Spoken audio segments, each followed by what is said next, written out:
মনোনীত স্থানগুলো একবার আল্লাহ পাক সুযোগ করে দিয়েছেন। আমরা শুকরিয়া আদায় করে বলি আলহামদুলিল্লাহ। আমরা এখন যাচ্ছি মসজিদ কুবা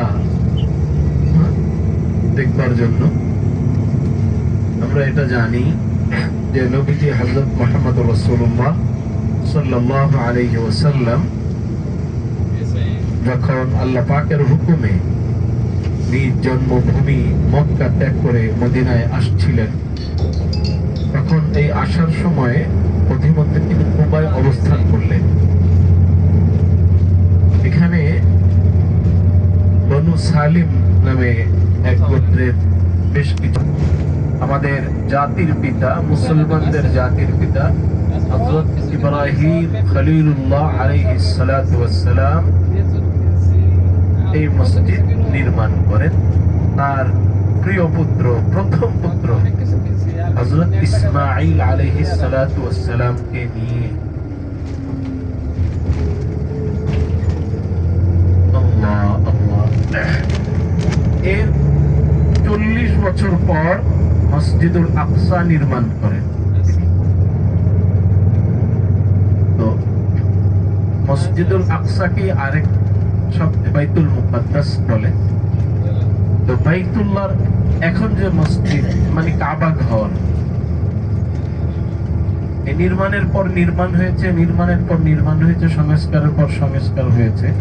তবে এই যে নির্মাণটা, এটা হযরত ইব্রাহিম আলাইহিস সালাতু ওয়াস সালাম এর হাতে, এবং বাইতুল মুকাদ্দাসটাও হযরত ইব্রাহিম আলাইহিস সালাতু ওয়াস সালামের হাতে। আল্লাহ। এরপর শত শত না হাজার হাজার বছর চলে গেছে।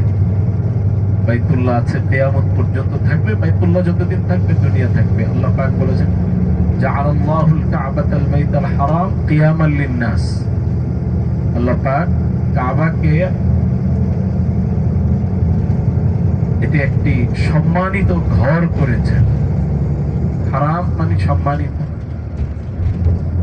কিয়ামান লিন-নাস মানব জাতির পৃথিবীতে বিদ্যমান থাকা, টিকে থাকা, এটা হচ্ছে একটা অন্যতম আপনার উপকরণ।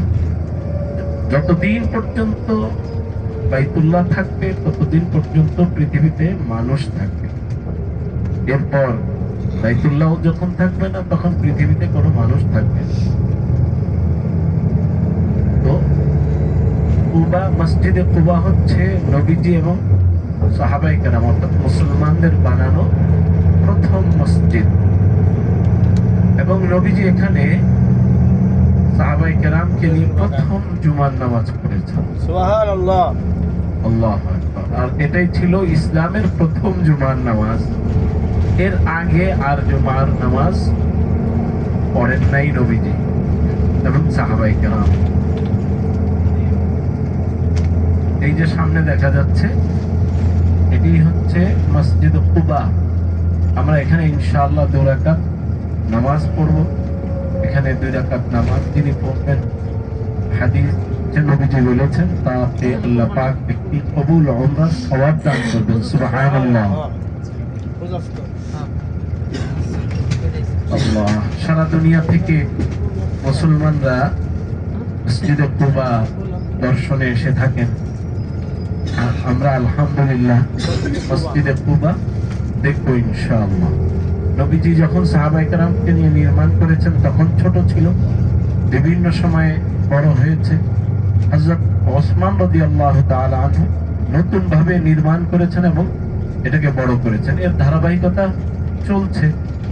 সর্বশেষ বাদশাহ ফাহাদ ইবনে আব্দুল আজিজ, তিনি এই এখন যে নির্মাণটা আছে এটা তিনি করেছেন এখন, এবং অনেক বড় করেছেন আলহামদুলিল্লাহ।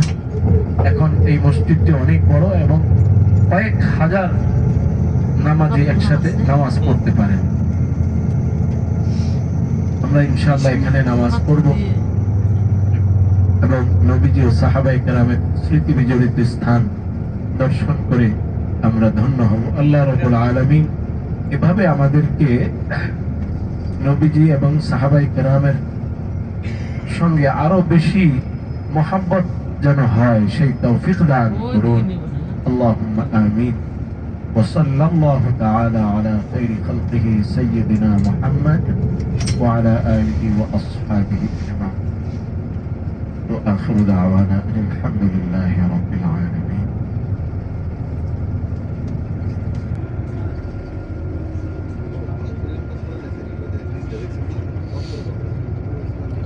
অনেক সুন্দর একটা সিনারি মসজিদে কুবা।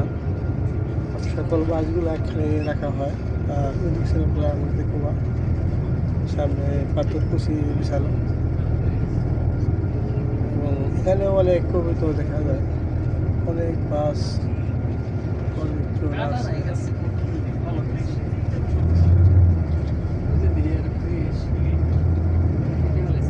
অনেক কুবার মিনার জন্য গম্বুজ দেখছেন অনেক সুন্দর। সব বাস এখানে আসে, এখানে 1 লক্ষ নামাজ পড়লে 1 লক্ষ 1 উমরা হজের সব পাওয়া যায়।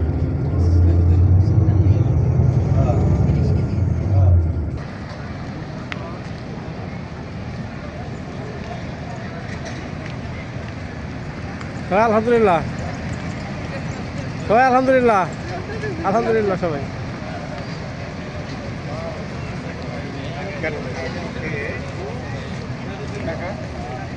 সবাই আলহামদুলিল্লাহ আলহামদুলিল্লাহ। এই যে আলহামদুলিল্লাহ, কত সুন্দর কত সেকেন্ডে। হ্যাঁ কুয়াকে কত সেকেন্ড খোয়া দেবো নাকি?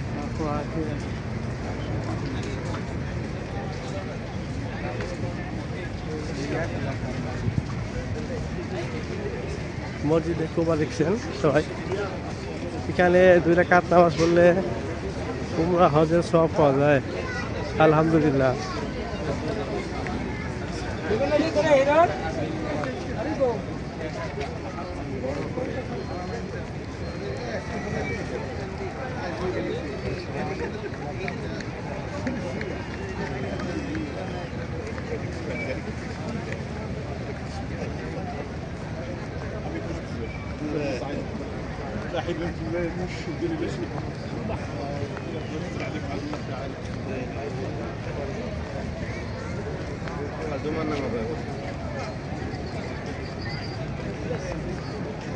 মসজিদে কুবা এখানে 2 রাকাত নামাজ পড়লে উমরা হজের সওয়াব পাওয়া যায় এবং হুজুর সাল্লাল্লাহু আলাইহি সাল্লাম সর্বপ্রথম এখানে জুমার নামাজ আদায় করেন।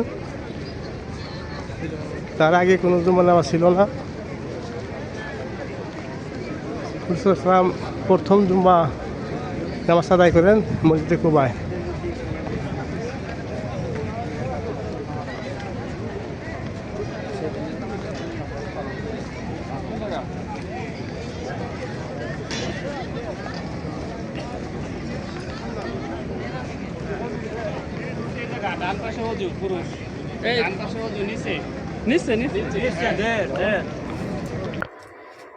আপনারা দেখছেন কুবা মসজিদের ভিতরের অংশ।